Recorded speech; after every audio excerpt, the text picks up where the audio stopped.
Well, good afternoon, everyone. Kent Grisham from the Nebraska Trucking Association, back with you for the second in our series of brown bag webinar events for our fall conference this year. We certainly wish, of course, we were all together in one giant room sharing our ideas and networking together, but it is 2020 after all, and you never know what things are going to bring around this year. So we decided to go virtual. But we do have a couple of reminders for you. One, we do have a terrific in-person live event coming up in Omaha on Friday. Dave, I don't know if we have that slide available, but the Family Festival to celebrate our 80th anniversary will go on at Werner Park starting at 5:30 with a truck show, including some antiques, so that we can kind of see how things were and how they are today. We'll put some antique and some new trucks side by side in the lot. And of course, we will also have some games, food, our Of the Year awards program, and we'll cap it all off with some fireworks. And Dave has put up a quick disclaimer slide that we need to make sure everybody takes a moment to read. This webinar is presented by the Nebraska Trucking Association for its members only. And we do ask that no members of the news media or anyone from outside the Nebraska Trucking Association be tuned in. If you are, we do ask you to leave the webinar at this time. And you'll see there our presenting sponsors and all the other categories of sponsors. Our fall conference every year is a terrific event that we could not pull off without our sponsors. And the Nebraska Trucking Association is very blessed to have such a great group of sponsors this year who have stuck with us throughout the COVID crisis.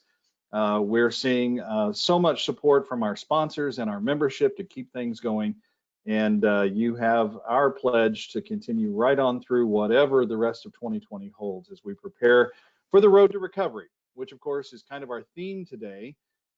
We do have a terrific panel that I want to introduce to you, our leaders that have joined us today to talk about the road to recovery, what we need to do. Starting, of course, with Derek Leathers, the CEO of Werner Enterprises. Doesn't need a whole lot of introduction. Derek, we can't thank you enough for taking time today to sit down with us and give us some of your perspectives. Yeah, thanks for having me. I'm glad to be here. Looking forward to it. We also have Linda Ingram-Jasa. She is a terrific member of the Nebraska Trucking Association, one of our founding members of the Women's Council, and was the recipient of our Woman of Distinction Award last year. And she is the head of Jasa Trucking and Ingram Tank Wash. So Linda, you bring kind of a couple of perspectives to our discussion today. Well, three, I guess, actually. A woman leader in the trucking industry, which is still a little on the rare side, plus a smaller trucking firm. You have a bulk tank carrier operation, I believe, and you operate kind of an allied service business with Ingram Tank Wash. So thank you also for being here. Oh, I'm very glad to be here and on this panel and share what I can and with the two gentlemen that are very highly respected in this industry. So we are having a little bit of a technical glitch. We do have a third member of our panel, Tonn Ostergard from Crete Carrier. As soon as we're able to get Tonn's connection problem solved, of course, he'll be popping up as well, and we'll be directing some more information to him. But I want to begin, and Linda, if it's all right, I'd like to start with you because you bring such a diversified perspective. Just lay some groundwork for us in terms of this road to recovery as we continue to press through the COVID-19 pandemic and the other issues that 2020 has brought, not the least of which is a recession. What are kind of a top 2 or 3 issues that you're looking at and saying these are the things that we have to address in order to move forward? I think that disruptions overall, no matter whether it's the pandemic or whether it's the hurricanes or whether it's recession or your organization needs to, and you need to be able to lead them through those disruptions and keep them, disruptions create priorities that all of a sudden pop to the top, right? Different priorities. And those priorities many times can be displacing or competing at that point with the priorities that really you had for your business and for your and so the more you can keep with the quality in your company and also relieve tension in those competing priorities, it would seem to me that and that's what I've tried to do both at the tank wash and here and with drivers, is that you're just trying to assist them in not becoming overwhelmed. And trucking has always had disruptions. I mean, it just seems maybe they're more frequent now than they were, but we're always handling some disruption, whether it's the change in the business, the change in regulations, the change in, as they say, pandemics and what's required of trucking. So. Well, I do think what you say raises that issue that hopefully we at the Nebraska Trucking Association and the industry itself has been able to communicate well the essentialness of trucking. I think that we've seen a huge increase in the public relations, both the organic public relations, which just kind of happened, and the deliberative efforts by different groups and our association and the American Trucking Associations to really get the word out that without trucking, all those empty shelves that we've seen at the grocery stores and throughout the economy are never going to get filled back up. Absolutely. So thank you, Linda. You might have noticed we have Tonn Ostergard with us. Tonn, thank you, CEO of Crete Carrier, and certainly someone who has a long and illustrious history, both at the company and the company itself, and one of the founding organizations of the Nebraska Trucking Association. So we thank you for being here today, Tonn. Sorry for the technical. I did not have one button pushed properly. So I was seeing all of you, but you weren't seeing me.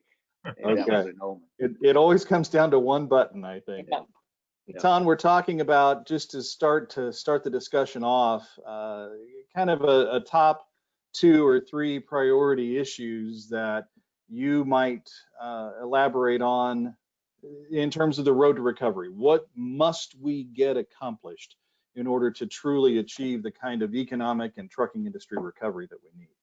Well, you've already touched on this a little bit, Kent, but I first just wanted, for all the members that are on, I think it's really important that we applaud the efforts of the trucking companies in our membership and across the country, particularly our drivers.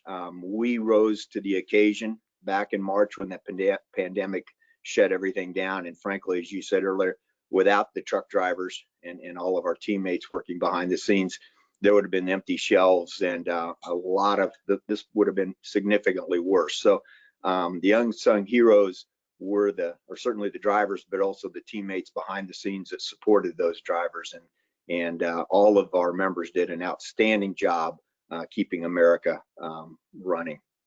So, but back to your point, as it relates to, I think we just got to get the economy back, people back to work, people back living a normal life. I would tell you our business is really very strong. Demand far exceeds our available capacity, but there's still pockets that aren't enjoying that. And we got to get people back living a normal life. And that's easier said than done, because safety first and foremost is a priority. We don't want to jeopardize anybody's health or well-being. But the only way we're going to get this back, there's only so much stimulus can do. There's only so much government can do. We've got to get people back living a normal life without fear, frankly. You bet. And in Nebraska, again, we sometimes forget perhaps our blessings that we enjoy around here. Nebraska just a few days ago was listed as having the lowest unemployment rate in the entire country. And that's a good thing in so many ways. Of course, it always raises that specter of there aren't enough people to hire in Nebraska. So with that in mind, Derek, same ideas to you. You all are truly an international carrier covering all of North America. what we enjoy here in Nebraska may not necessarily be the case in a lot of places where Werner Enterprises travels. Yeah, I think that's fair. You know, I agree with what's already been stated. When you ask me, like, if I was thinking about 2 or 3 things, the first one, and it's been mentioned, but obviously we have to keep an eye on the health and well-being of all of our associates and all the drivers out there and everybody that's been keeping America moving all year long. I think that's doable. I think this industry has proved just how doable that is. Drivers, by and large, mechanics, by and large, have worked from the office, so to speak, throughout the pandemic. And if they take the right precautions and they have the right supplies, the needed PPE and everything else, they can stay very safe. I agree with Tonn. We need to get the economy back open. We need to be in a position where we don't let fear override our ability to conquer it and take the right measures to mitigate the risks. You know, one of the stories I share from time to time is at Werner, you know, we have 1,800 people roughly in our corporate headquarters and complex here in Omaha. And early on, we went to about a 50-50 split, and half our people were working from home, but that meant 900 people have worked at the office through the entire pandemic, myself included. And what we found, which was not actually surprising to me, early on, you know, one of the issues I had stated within our 4 walls was I felt like we'd have a better chance of keeping discipline, keeping a committed focus, an ongoing focus to social distancing and sanitation and taking the right precautions in the office compared to sending 1,800 people and asking them to accomplish all of those same tasks working from home. Well, here we are many, many months into the pandemic, and our infection rate, albeit very, very low compared to the national averages, both in the driver, mechanic, work from home and work from office group. What's really unique is if you focus in on just the work from home and work from office group alone, our infection rate's roughly 5 times greater from the work from home group than it is from the people that have worked in the office. And I don't think that's as shocking as it sounds when you think about it a little further, because you enter the office, there's signage everywhere. You enter the office, there's sanitation opportunities everywhere. There's ability to control an environment and keep the discipline. And everybody kind of is reminded all through the day of what's at stake, because this industry does keep the economy moving. And I agree with Tonn. I mean, everybody should be applauded. Not just drivers, of course, at the forefront, but mechanics and office and customer service and billing and everybody else that kept moving all of these goods. But in that, there's all these learnings that are hard to get out there for people to recognize that, you know, take the professional driver that has worked, not only worked through the pandemic, but at least at Werner and most major truckers I've talked to, it's been the case. The uptime of those drivers, the available for dispatch, has been higher during COVID than it ever was prior to COVID, because these men and women do what we always say they would do, which is they answer the call. And so when the country had this issue and this emergency, drivers step up. That's what they do. And they've been working more on a percentage basis than they did pre-COVID, and yet staying safe. It can be done. And I think it's time that as a country, we kind of acknowledge that fact and work toward a safe and full reopening. That's my opinion. I think we have to keep an eye on health and well-being of our associates above all else, because if they're not safe, none of the other stuff, loads move, profits, financial incentive, none of that matters if they're not safe, nor will those other things be achieved. So we have to stay diligent on that. And then I think the last thing for me is, you know, it feels like in the last 30 days in particular, we went from a world where drivers were greatly appreciated, not just by our industry, but by the nation as a whole, to almost overnight, that was forgotten and sort of overwhelmed with the news cycle. And I think all of us have to stay diligent on pushing that messaging every single chance we get, because these folks out there do a phenomenal job. We need to keep pushing it. I think Nebraska Trucking Association has done that. Your members have done that. I know Tonn and myself, Linda and others have done that, but we have to keep doing that. We can't let that rest. The hurricanes are another example. They showed up, they delivered. You know, with all the social unrest, they're still showing up and delivering. They are doing their jobs, but it takes very little to lose that momentum. And just one example is, you know, there was hundreds of references to a truck driver being pulled from his cab in Portland and beat up, and yet he was driving a white pickup, an F-150, if I remember right. That's not a truck driver. That's a person driving a pickup. And all of a sudden, all the connotations got changed overnight. We can't let that happen. We have to stay diligent. Part of that diligence, though, for you all as leaders of the industry is to watch all these different indicators, all these different barometers to try to plan how we move forward. And I know from my perspective, I read and I watch and I see all these different barometers that are kind of all over the place right now. I mean, we'll see 1 month, we'll see a huge spike in trailer orders, and yet in that same month, we see the cargo year over year is off by almost 9%. How do you all manage that kind of up and down and mixed bag in order to really plan your business out and keep the trucks rolling? And let's start with you, Derek, on that question. Sure. Well, the first thing I would say is it's just kind of an interesting exercise that I would challenge people to do. But as you read articles, like just take a 24-hour period or a 1 week period if you have that much discipline. Block the headline. Like just lay a piece of paper over the headline. Don't read it if it's in digital format, and then just read the article. And the articles are often do a much better job of explaining whatever the situation is. But we live in a world with short attention spans and shiny bauble personalities that need to grab people's attention. And the headlines are always way more sensational than the underlying data. So there's been no months where we've seen orders over replacement levels in 2020, none. But we've seen sequential increases in orders, and the headline says orders surge in trucks or orders surge in August for trailers. But year over year, or there's no there. There's no big order number that's even met replacement levels.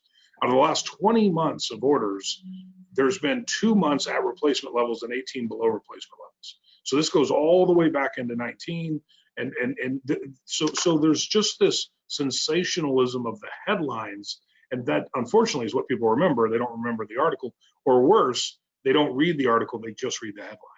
So do I believe that there's people out there buying equipment? Absolutely. But you also remember the supply of equipment was greatly curtailed for the first 7 months of the year. The OEMs were closing, reopening, closing again. When they were open, they were at 70% production. People have to make these orders now because their fleets have aged a little bit. Here at Werner, our fleet has aged 0.2 of a year, which doesn't sound like a lot, but it matters a lot to us. We have a reason we want our fleet a certain age. We know it's 0.2 older than that right now, and we're going to aggressively work to get it back down to the level we want it, or the age that we want it. And to do that, I have to put extra orders in. I have to order more than I would normally in a month because I'm playing catch up. I think that's getting lost in translation. I think capacity is tight, and I think it'll stay tight for a while because the driver shortages is real now as it's been ever, and maybe more real by the fact that we saw an increase in retirements of people that were in the at-risk category over 75 related to COVID, and we have significantly less new drivers entering the industry. I mean, in the first 6 months of the year, there was 100,000 less new CDLs issued in the United States than there was a year ago. That's sort of gravity-related facts. Like, you can't deny that means there's less drivers coming in, period, because they can't issue the licenses. Schools across America are still operating at 60% production or throughput because of social distancing. They will be socially distant and have those practices for 6 more months. Even with a vaccine, I suspect you're going to see limited throughput at schools around America. So driver supply is going to be tight. I think capacity is going to be tight. If we get the economy fully opened, I think it's going to be a very good time to be a trucker for the next, certainly 12 months from today, but I believe throughout 2021. I think another component to that is, not to interrupt, but another component of that is to look at the whole supply chain systemically. And there's been a lot of disruptions when you look at the international imports, exports, and the container situation. You read about that translates into loads that are diverted to truck. I mean, there's a lot of variables going on there. So to Derek's point, sometimes you look not just at the headlines, but for example, how many times do people confuse the volatility of the stock market with the economy? There's a huge disconnect there. Yeah. And I think that's the case with a lot of things like orders and whatnot. So we have our own metrics that measure how we're doing every day and forecasting that out that are certainly more real time and more in line with what with what we are actually doing, as opposed to some broader metric. Linda, the smaller fleet perspective, do you see some of those same things that the bigger guys have? We were essential right from the beginning, and we with food, with dry bulk and liquid, we saw just a decrease, a small decrease, maybe 10% somewhere at the end of March. There's been nothing but, for us, a huge upswing in the last months. And I know that the company is not, there are certain segments certainly that are still in the trucking industry that have not made this kind of recuperation. But I think that looking at the long run, there's the strength that will come back. Probably I'm thinking at the beginning of next year for sure, and hopefully toward the end of this year. I agree with everything said about the fact that truckers have stepped up to the line. Not one of my guys said, I won't get in a truck and deliver product. And they do this every day. They've done this every day. And so I think that getting people back to work, and certainly I think that the trucking industry has already been there. I think that hopefully that will keep driving production, people coming back and feeling comfortable. The messages that we get about the pandemic, about how to protect people, definitely it is top priority, but it is also not looking at the headlines and looking more toward what's reflected, which I'm on calls every week and with other carriers that report that we have had no illnesses whatsoever during this, and the other carriers report the very same thing. So I'm positive that the trucking industry will keep moving us forward, and it's just a matter of the rest of the country losing that fear. Yeah. You, with your allied service, the Ingram tank wash business, if I remember correctly, you handled like almost 9,000 trailers, tanks last year. Where does that business, I mean, that would seem to be kind of a good barometer as well, how well an allied service like that is doing. What's that look like this year for you? Definitely went down probably somewhere in March, dropped in numbers by several hundred, and then have now gradually gotten back up. And right now we're running at full capacity, and that would be over products like enzymes and once again oils and production. My customers are all calling and saying, this is going to increase, this is going to increase, this is going to increase. That's good news. We like hearing that kind of news. So this is a good time for me to pause here for a second and let everybody know that this is an open forum. You are more than welcome, in fact, highly encouraged to submit questions for our panel today. You can do that in one of two different ways. If you are online with us, you'll see a chat box probably on the right-hand side of your screen where you can pick the person you would send that to. It will come through and we'll be able to pass that question along to any of our panel members. If you're not on the website where you can do that, you can also send an email during this to Dave, D-A-V-E, at nebtrucking.com. So Dave at nebtrucking.com, and that's our communications director, Dave Zelnio, and he will pass the questions right along to us. So, you know, we've talked a little bit about, or a lot about supply chain, and I guess I would pass it not just from our businesses and our industry, but the overall look in the economy. You all are business leaders.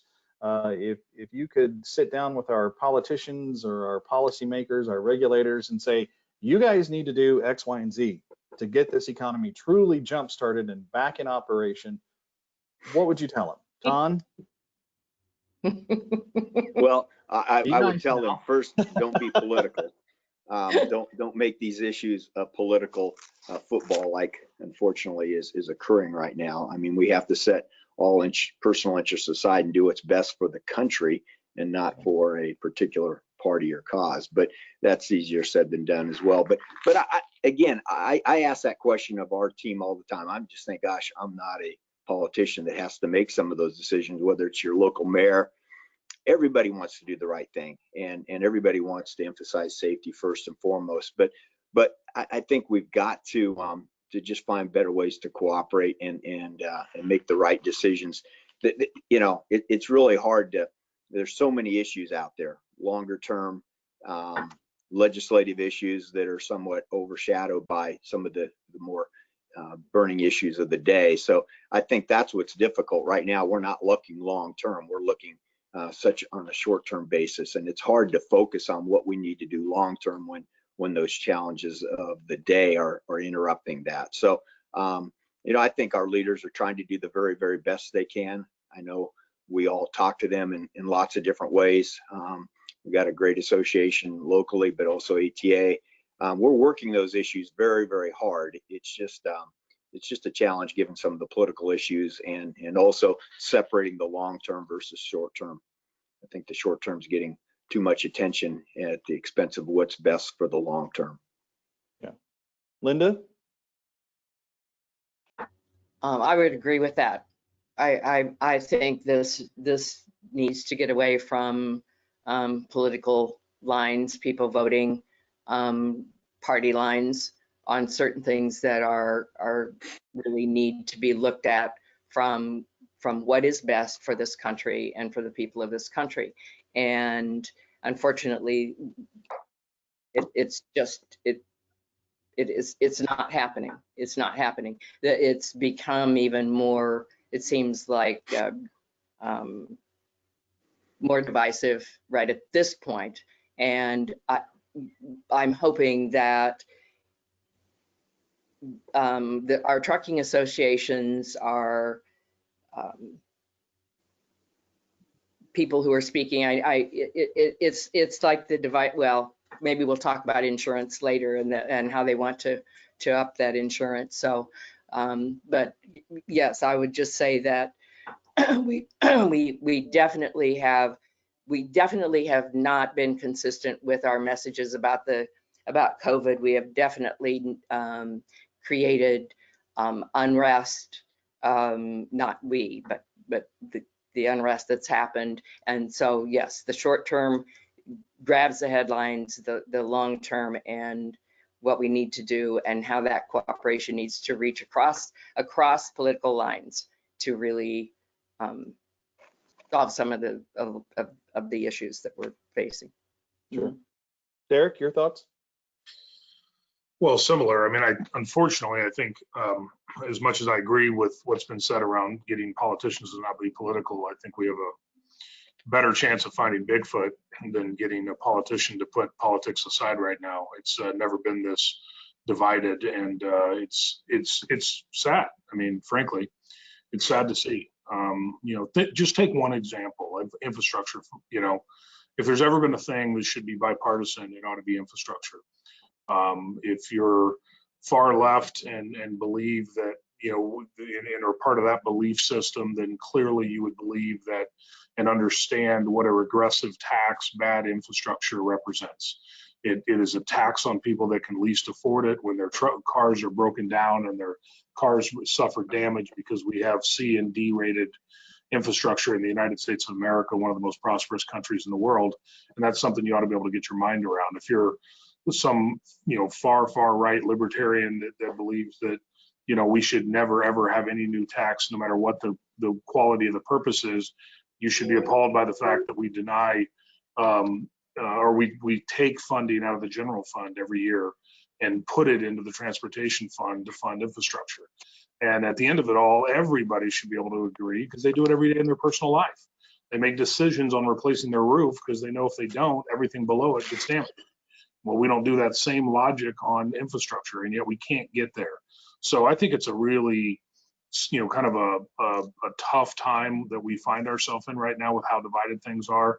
I think everybody has guilt in that. There is no one party that is the cause, but it is profound and it's concerning. It'd be nice to get them to talk honestly about some of the unemployment benefits and the reality that it's been mathematically shown multiple times that in 70+% of the cases, it exceeded what those individuals were making when they were working.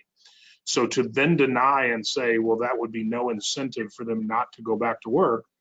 I think a young, 10 to 12-year-old would get presented that problem as a math problem, would say, well, they would get it and say, that's an issue. But our politicians don't and can't.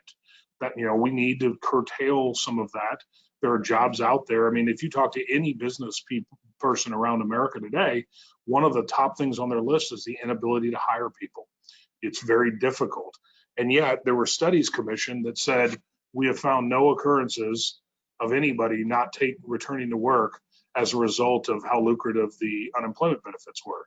And yet every person that actually hires will give you tons of anecdotal evidence to the opposite. So at some point, why can't we have a more honest, frank, non-political discussion about that? So it's work that's underway. I agree with what was said earlier about, I think the ATA does a good job of it. I'd say local state associations do a good job of it. We will try to stay vocal. I mean, I tend to, lean into the risks that come with talking to the media and other people, because I think there's a responsibility that comes with leading an organization, and that's part of it. But there's a lot of things right now that just don't make sense. One of the things that our industry, though, is advocating could be considered a stimulus measure, if you will, and that is a temporary suspension of the federal excise tax on new rolling stock.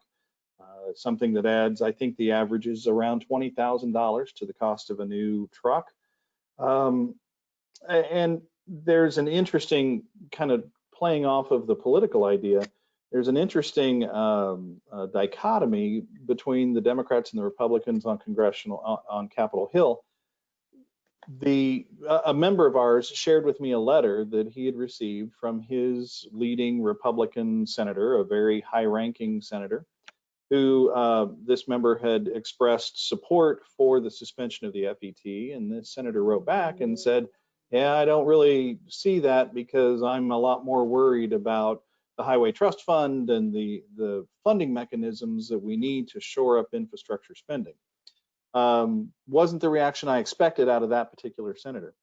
I guess the point is, where do we see that issue and any other associated issue in terms of being able to spur not only our trucking industry economy, but the overall economy? Derek, Tonn, go ahead. Well, I was just going to say, that's a really difficult issue, and certainly you can look at short-term versus long-term again. I think realistically, as we talk about infrastructure and everything else, I really don't know personally that an FET suspension is the right decision long-term. I think we've got to make the investments and use the money we're collecting wisely. I don't think that type of stimulus is valuable in the long run. It maybe induces some short-term behavior changes, but not the right thing for the long term. I think we're better off addressing some of the other issues, how we allocate the revenues we are collecting, making sure we are addressing infrastructure and the other things. We have a revenue shortfall. My concern is if you take the FET away, something's going to replace it. And that may be far worse than the FET. I don't like it. I think it'd be a good thing to do, but I think long term it's probably not the right thing. Short term it may help, but not the right long term decision. I would agree. Yeah, I would agree. I think it could be done for a very short period of time, and then I think it starts not working well because of the where that shortfall will start to have to be come from, and the infrastructure that funding has seemed for quite a few years to monies that have been earmarked for that seem to find their ways into maybe not the projects that some of the infrastructure that has needed to be supported. And I think we talked earlier about, I know maybe Derek, you were saying about, that we're the richest country in the world, but yet we have some of the poorest roadways, and we just, it would just seem to not be, I wholly agree. It just seems not to be the place to be doing that in any kind of long term. Even if it would be, in my mind, even maybe 3 to 6 months would generate more equipment being ordered to take advantage of that. I'm not sure at this point, really. Derek? Yeah, so on the long-term front, I completely agree. I don't think it makes sense long-term. I think we have to find ways to fund the Highway Trust Fund, and FET is one of the mechanisms that would be coming out of that if you didn't do it. I do think it's an interesting philosophical question, though, and it's yet another example to me of how disconnected or how party lines are drawn so tightly that you can't even get out of your way on issues that seemingly you'd be able to find great causes to get behind for both sides. Because if you're on the left, you would easily be able to rally around the idea that with all this new equipment would come better MPG, better environmental footprints, a sudden and dramatic increase in safety technologies that would be on new equipment versus the equipment on the road today. If you're on the right and you want to profess to be lower taxes and looking for ways to incentivize business for job creation, it would be a great way to do that. But I think the devil's in the details, and whatever you do, it would need to be short term.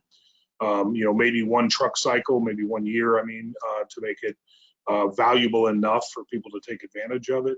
But if it's not going to be a long-term fix, then I think, that all of those things that were already stated, so I won't repeat them, I think are valid concerns. The last thing it would do is it would certainly put pressure on the used truck market. So we often want things or think we want things, but we don't think through what happens next. And what would happen next is used trucks and those values and everybody trying to sell their used trucks would be much less valuable than they were before, the day before. And so I think when you are sitting around debating whether you think it's a good idea for your company, make sure you think about the $20,000 you save on the new truck, but also weigh that against some likelihood that something around $10,000 impact on the value of your used will happen almost simultaneously. And so for all those reasons, it's complex. With all that said, last thought on that, I do think the trucking industry, and it's something we should be proud of, but we never have our hand up. Like, we never are the industry that's asking and saying, hey, what about us? And so FET would be one way that this industry could, in fact, argue, look, it's an incentive I only get if I invest. It's an incentive I only get if I'm investing in the future. And it's not a handout, it's a help toward future investment. So it's a tough one. I think that one's got a lot of, kind of hair on it. And generally speaking, I think the most important thing, I don't think it has a chance of going through. No. Well, and it's interesting what you say about we don't ever have our hand out. In fact, we are an industry that will often say, hey, we'll pay more for the sake of getting something in return as an investment. The fuel tax is a good example, I think, where we have stepped up as an industry and said, we'll pay more in fuel taxes for the sake of improving the infrastructure. So that's fairly rare, I think. And while we're talking about taxes, if we could localize it for just a minute and get your thoughts, Nebraska continues to struggle with property taxes. And the Nebraska Trucking Association, for the last couple of legislative sessions, has had to be over at the Capitol reminding our senators why we have an exemption on sales tax for our rolling stock, and fighting to keep that exemption in place. But I'm wondering, you three as Nebraska-based business leaders, if you have any thoughts to share with our leadership in the state about, seriously, we got to fix this property tax problem. I've spent a considerable amount of time on this issue, looking at it from all aspects with a group of other people. And you're right, Ken. I mean, it's it's a real challenge. And it really pits urban versus rural in many ways within our state. And there are a lot of long-term exemptions. I mean, when you look at the number of property tax or sales tax exemptions that exist, it's a significant amount, and it's just hard to take that away. I think a lot of the analysis has been done to say, well, we'll try to make this revenue neutral as best we can, but that's really, really difficult to attain. But there clearly needs to be some tax reform if we're going to be competitive with the corporate and individual taxes. But that revenue's then got to be offset by someplace else. And so it's a very difficult one.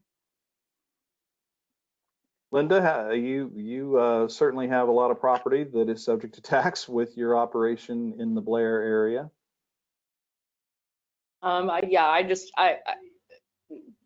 The discussion about property tax and trying to lower property tax, the struggles we've had year after year, and the discussions that are there, I just don't feel like I read anything that it just, the funds must show up somewhere else. I don't, once again, I just think it's one of those issues that it comes from somewhere. I guess Rick and Rick and I started the company, and Rick always just felt that was the property tax issue needed to be where it was. Although I think some people have also looked at the business incentives that have been given in the state of Nebraska to attract other companies to this state, which is also very important to continue to have economic growth and to do what we're doing. But it just seems to be just one of those ongoing trying to figure out some balance to make things work, I guess. Derek, any comment? No, I think it's been covered sufficiently. Nothing really to add, to be honest. Okay. We do want to remind you, you have an opportunity to throw your questions into the ring here by either using the chat feature over there on probably the right side of your screen, part of the go-to webinar chat box there. If you'll submit your questions that way, they'll get passed along to us. Or you can email questions in to dave@nebtrucking.com. Linda, you kind of brought it up a little while ago. Certainly something we need to talk about is the effort that seems to be underway to increase the liability insurance minimums on our truck fleets, currently at $750,000. And the original legislation that was written up had it at 4.42 or some other odd number, I believe. And now the discussions all center around $2 million. From the small fleet perspective, what kind of impact does that have? I would guess not a very good one. Well, insurance itself has been a really hot topic, and with nuclear, verdicts and that kind of thing. I run half owner operators right now, and then half company trucks. Definitely, the owner operators were for that first initial Invest in America bill, and I know that when this got tacked on to that bill, that independent owner operator group moved away from supporting the other elements of that bill. And my owner operators are small business. They're their own business. Rick and I have always gone by the ABC rule and looked at that and kept them definitely as their own business, not as a company driver. I think that when you look at what it will do. So this country, what 75% of this country was small businesses, and what we've done, number one, with the pandemic to small business is highly disconcerting. The other thing is now we're wanting to do this increase, and an owner operator would not be able to continue to probably support this kind of increase in their insurance. So my owner operators, I mean, we've had discussions about this. As a company, I would need to realistically look at that increase, just like we do in trucking on any increases, whether it's for our equipment or whether it's for anything. And then you begin to try to price that into your rates and look at, once again, looking at trucking has to look at efficiencies to constantly, we're in a very competitive, this is like preaching to the choir, but anyway, so that's just, I see the two different perspectives. I would need to, yeah, it would definitely, for my company being mid-sized, well, I don't know if I'm mid-sized, but it would definitely start to impact what I would need to do for my rates and for some operating costs. Derek? Yeah, well, first, I mean, I'll start with this. This is an issue that I don't think is going to go away. If you look over the last 7 years, in various forms, it's been introduced 4 different times at 4 different numbers, and 2 million was the lowest of the 4 numbers introduced. So I think as an industry, one of the first things we have to kind of figure out is, if it's not going to go away, then what's a number that we think is reasonable and acceptable that we can live with or try to work with. If you take the 1980 $750,000, which is the last time it was changed, 1980, and you adjust it for medical inflation, that number is 5 million today. I don't think any of us are advocating or thinking 5 million would be a good idea, because it would crush small business, small truckers, and make it absolutely untenable for them to survive. The flip side is 750 clearly is not appropriate if you look at what happens if there is a catastrophic accident, not just death, but even significant injuries.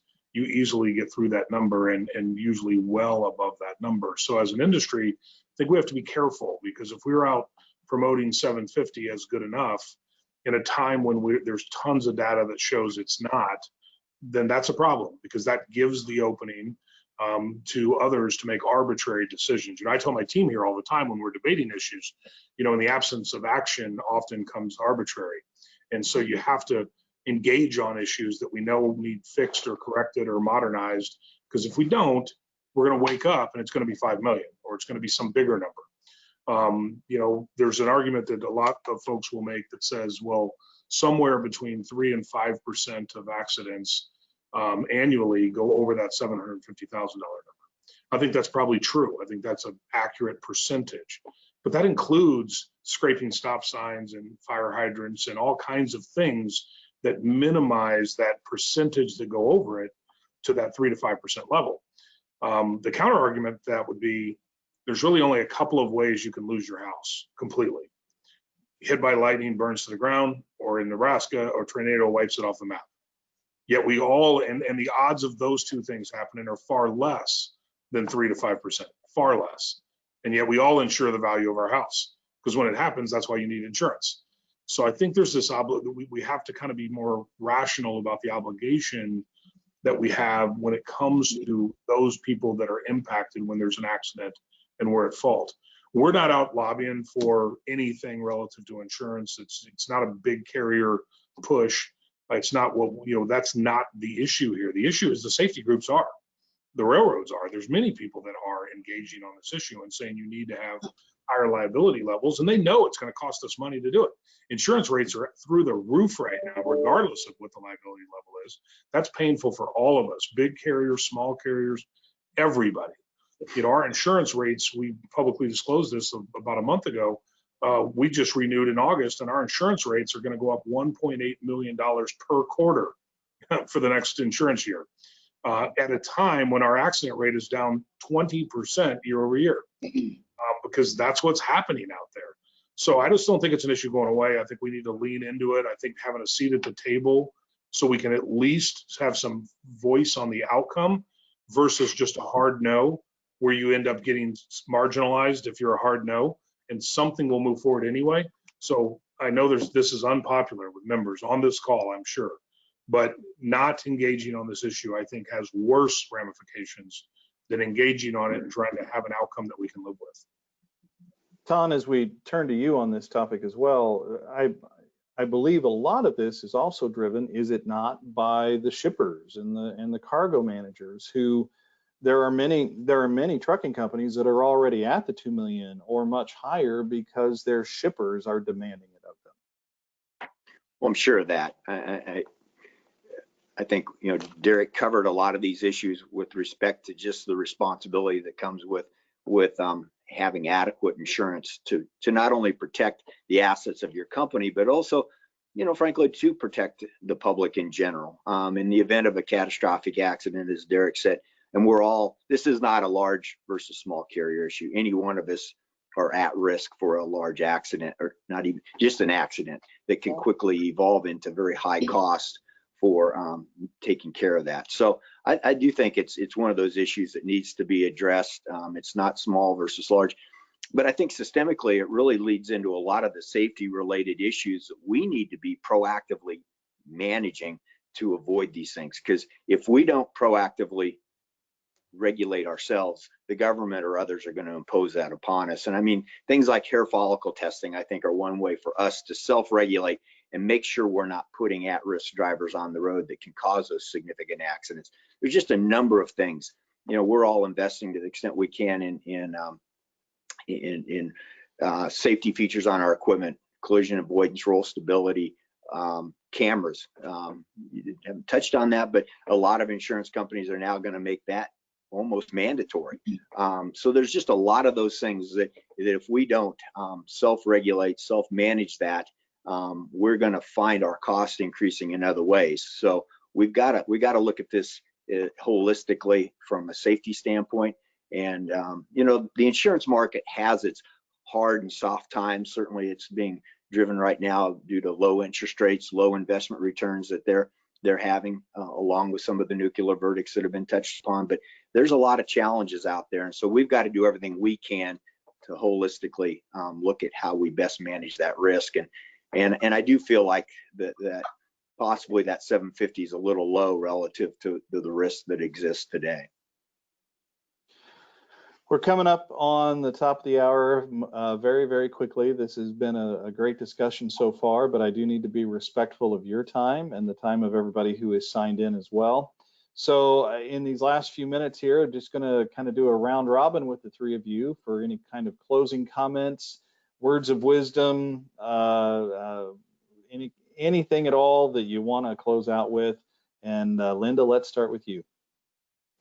I think besides trucking and truckers always being here and respectful of every one of them that are on the road, and I agree that we need to promote that more and more. The addition of women into the driving force, into the maintenance, into all areas of trucking is, I think, a very positive thing. I'm hoping that will keep building. I think that with the driver shortage, I feel that that's just a group that has not felt that they could, you know, be in this profession.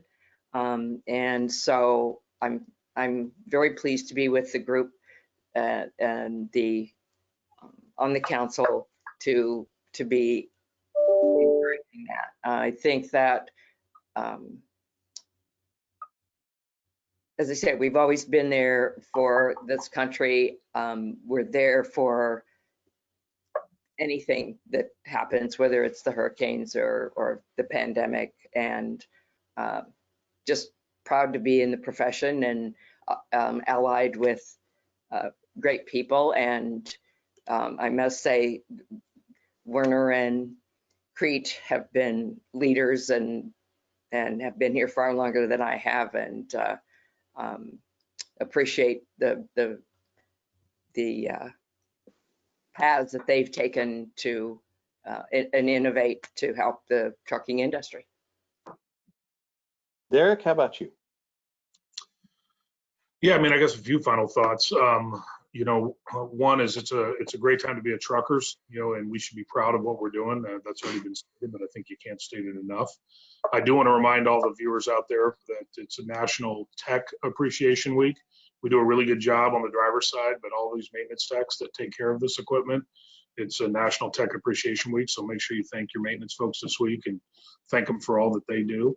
As we look forward, I think the economy is doing pretty well if you look at tonnage and volumes and everything else.